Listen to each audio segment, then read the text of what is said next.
வணக்கம். என் பேர் கு வேணுகோபால். நான் மலேசியால இருந்து பாடலாசிரியராக இருந்து இப்போ சொந்தமாக ப்ரொடக்ஷன் கம்பெனி தொடர்ந்து என்னுடைய முதல் ஆல்பம் காலமெல்லாம் என்ற ஆல்பத்தை வெளியிட்டிருக்கேன். ரொம்ப சிறப்பாக சமீபத்தில் வெளியான இந்த ஆல்பம் இப்போ யூடியூப்லலாம் நீங்கள் கேட்கலாம் என்னுடைய பாடலை. அதில் ஒரு பாடல் இருக்குது, காலமெல்லாம்ன்ற தலைப்பிலேயே நான் ஒரு பாடல் எழுதினேன்.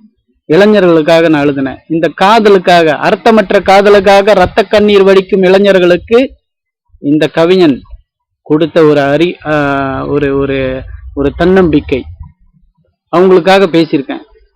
இந்த காலமெல்லாம் ஆல்பத்துக்கு இந்த தலைப்பு பாடலுக்கு கருவா இருந்தது ஒரு பையனோட கதை, சோக கதை. அவன் என்கிட்ட ஒரு நாள் என்னை பார்க்கணுண்ணே, ஃபோன் பண்ணி என்னை பார்க்கணுண்ணே அப்படின்னு, சரி வாயா அப்படின்னு சொல்லி ஒரு கடையில் உட்காந்து பேசும்போது அவனுடைய சோக கதையை என்கிட்ட சொன்னான். அந்த பையனுக்கு இருந்தால் ஒரு 20-22 வயசு தான் இருக்கும். ஆள் அழகா இருக்கான்.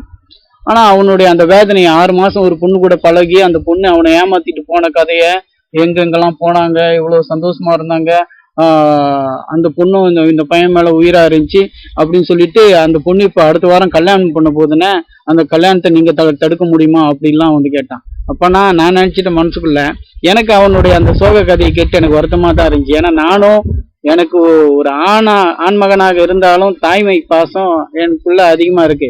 இனி கூட ஒரு சலங்கு ஒளி படம் இல்ல பொக்கிஷம் படம், சேர்நாடு படம்லாம் பார்த்தோன்னா திரும்ப திரும்ப அழுவேன். என் வீட்டுக்காரங்களே சொல்லுவாங்க, என்னங்க இப்படி அழுதுட்டு இருக்கீங்கன்னு. அப்ப அந்த பையன் அந்த சோக கதையை என்கிட்ட சொல்லும் போது எனக்கு ஒரு வகையில அது கவலையை கொடுத்தாலும் உள்ளுக்குள்ள ஒரு ஆத்திரம், ஒரு எழுத்தாளனாக ஒரு ஆத்திரம்.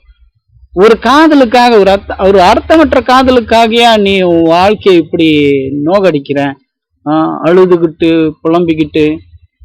அப்ப வாழ்க்கை, காதல் என்பது வாழ்க்கையில ஒரு பகுதி மட்டும்தான். அதையும் தாண்டி அழகான விஷயங்கள் வாழ்க்கையில இன்னும் நிறைய இருக்கு, எவ்வளோ இருக்கு.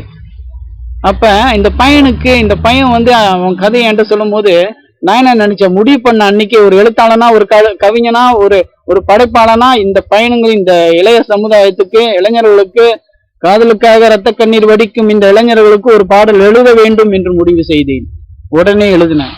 காலமெல்லாம் உன்னோடு வாழ்வேன் நான் இன்றி, ஒரு மாபெரும் கனவினை நெஞ்சில் சுமந்தேன் அப்படிலாம் சொல்லி, அது ஆரம்பத்துல அந்த புலம்பல், அந்த வேதனையை அவன்கிட்ட சொன்னாலும் கடைசியில 4 வரி அவனுக்காக மோட்டிவேஷன்ல நான் சொன்னேன். அதோட அந்த பாடல் முடியுது. அந்த தென்றல் என் தோளை தொட்டு சென்றது, பொன்னிலவும் என்னை கட்டி அணைக்கின்றது, இத்தனை நட்பும் உறவும் என் பக்கம் நிற்கின்ற வேளை, அடி போடி நீயா என்னை வீழ்த்திடுவாய் என்று சொல்லியிருந்தேன் அந்த பையனுக்காக நான் எழுதின பாடலாக இருந்தாலும் எல்லா இளைஞர்களுக்கும் இந்த பாடல் போய் சேர வேண்டும் என்பதுதான் என்னுடைய ஆசை.